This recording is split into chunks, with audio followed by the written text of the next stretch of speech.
உலகெங்கும் வாழும் தமிழ் உறவுகளுக்கு உங்கள் வெற்றி செஃப்பின் அன்பான வணக்கம். எல்லாரும் எப்படி இருக்கீங்க? நல்லா இருக்கீங்களா? இன்னைக்கு நாம என்ன செய்ய போறோம்னா ஒரு சூப்பரான ஈவினிங் ஸ்நாக்ஸ் மைசூர் போண்டா செய்ய போறோம். இது கர்நாடகாவில் ரொம்ப ஃபேமஸான ஒரு ரெசிபி. இது கூட நம்ம வேர்க்கடலை தக்காளி சட்னி அதுவும் எப்படி செய்யலாம்னு பார்க்கலாம். வாங்க செய்ய ஆரம்பிக்கலாம்.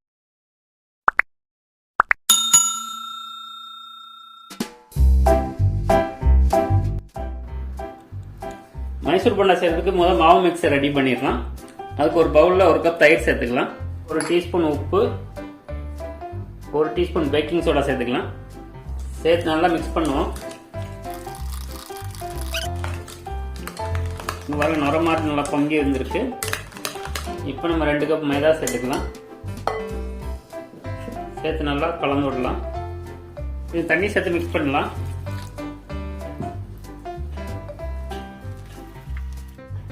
இப்போ கையில் நல்லா மிக்ஸ் பண்ணலாம். இந்த மாதிரி நல்லா பீட் பண்ணிக்கலாம். இப்போ இதில் ஒரு 4 பச்சை மிளகாய் நம்ம காரத்துக்கு ஏற்ற மாதிரி நல்லா பொடிசாக கட் பண்ணி சேர்த்துக்கலாம்.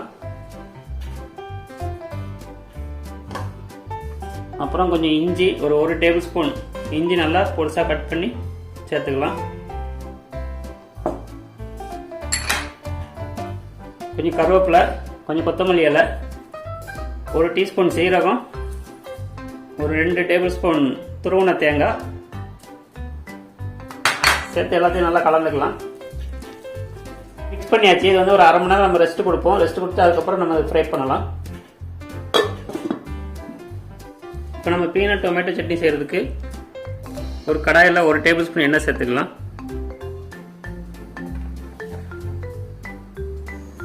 எண்ணெய் சூடானோடனே ஒரு 5 டேபிள் ஸ்பூன் வேர்க்கடலை சேர்த்துக்கலாம். அது கொஞ்சம் ஃப்ரை பண்ணிக்கலாம். கடலை கொஞ்சம் வறுபட்ட உடனே ஒரு 5 பல்லு பூண்டு, ஒரு மீடியம் சைஸ் வெங்காயம் கட் பண்ணி சேர்த்துக்கலாம்.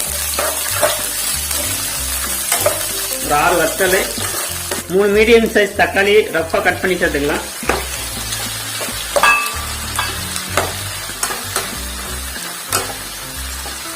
தக்காளி கொஞ்சம் ஒரு மேஷ் ஆகிற வரைக்கும் குக் பண்ணலாம். உப்பு கொஞ்சம் சேர்த்துக்கலாம் தேவையான அளவு. கொஞ்சமாக புளி சேர்த்துக்கலாம் புளிப்பு டேஸ்ட்டுக்காக. கொஞ்சம் கொத்தமல்லி இலை சேர்த்துக்கலாம். இது இப்போ ரெடி ஆயிடுச்சு. இது ஆறுனதுக்கப்புறம் மிக்சியில் நைஸாக அரைச்சி எடுத்துக்கலாம்.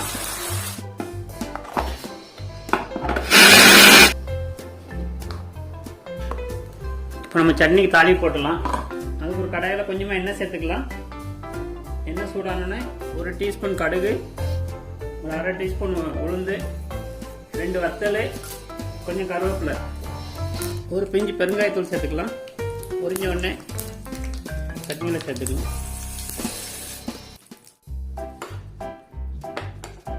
சூப்பரான பீனட் டொமேட்டோ சட்னி சூப்பராக ரெடி ஆயிடுச்சு. இதில் மைசூர் போண்டா கூட சாப்பிட செம்மையாக இருக்கும். அரை மணி நேரம் ஆயிடுச்சு. இப்போ நம்ம அதை ஃப்ரை பண்ணிடலாம். ஃப்ரை பண்ணுறது முன்னாடி ஒரு நல்லா மிக்ஸ் பண்ணிக்கலாம். இந்த ஃப்ரை பண்ணும்போது கையை கொஞ்சம் தண்ணியில் தொட்டு நம்ம கொஞ்சம் கொஞ்சமாக எடுத்து போட்டு ஃப்ரை பண்ணணும். எண்ணெய் சூடானே அடுப்பை மீடியமில் வச்சுக்கலாம்.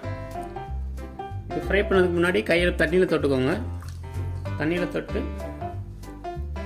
கொஞ்சமாக எடுத்து இப்படி போடணும்.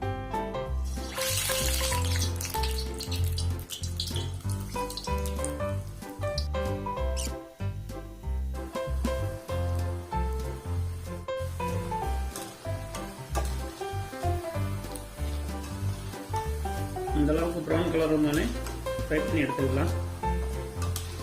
நல்லா ஸ்பாஞ்சியான சூப்பரான மைசூர் போண்டா சூப்பராக ரெடி ஆயிடுச்சு. இது டொமேட்டோ பீனட் சட்னியோட வச்சு சாப்பிட்றதுக்கு ரொம்ப அருமையாக இருக்கும். இப்போ சுவையான மைசூர் போண்டா சூப்பராக ரெடி ஆயிடுச்சு. பாருங்க எவ்வளோ ஸ்பாஞ்சி மாதிரி வந்திருக்கு சூப்பராக. இப்போ நம்ம சாப்பிட்டு பார்த்துடலாம்.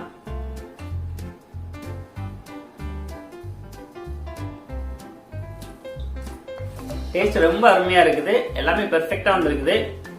இதுல நம்ம சேர்த்த அந்த இஞ்சி, அந்த தேங்காய் அதெல்லாம் சாப்பிடும்போது வாயில கடிபட்டு ரொம்ப சூப்பரா இருக்குது. நீங்களும் வீட்டில் ட்ரை பண்ணி பாருங்க. ட்ரை பண்ணி பார்த்து உங்களோட கருத்துக்களை மறக்காம கமெண்ட்ஸ் சொல்லுங்க. இந்த வீடியோ உங்களுக்கு பிடிச்சிருந்ததுன்னா மறக்காம உங்க நண்பர்களுக்கு ஷேர் பண்ணுங்க. நான் இதே மாதிரி இன்னொரு அழகான வீடியோவில் உங்களை சந்திக்கும் வரை நன்றி வணக்கத்துடன் உங்கள் வெற்றி சார். துறந்தார் பெருமை துணை கூறின் வையத்து இறந்தாரை எண்ணிக்கொண்டற்று. பற்றுகளை துறந்தவர்களின் பெருமைகளை அளவிட்டு கூறுதல் என்பது உலகில் இதுவரையில் பிறந்து இறந்தவர்களை எண்ணி கணக்கிடுதலை போன்றதாகும்.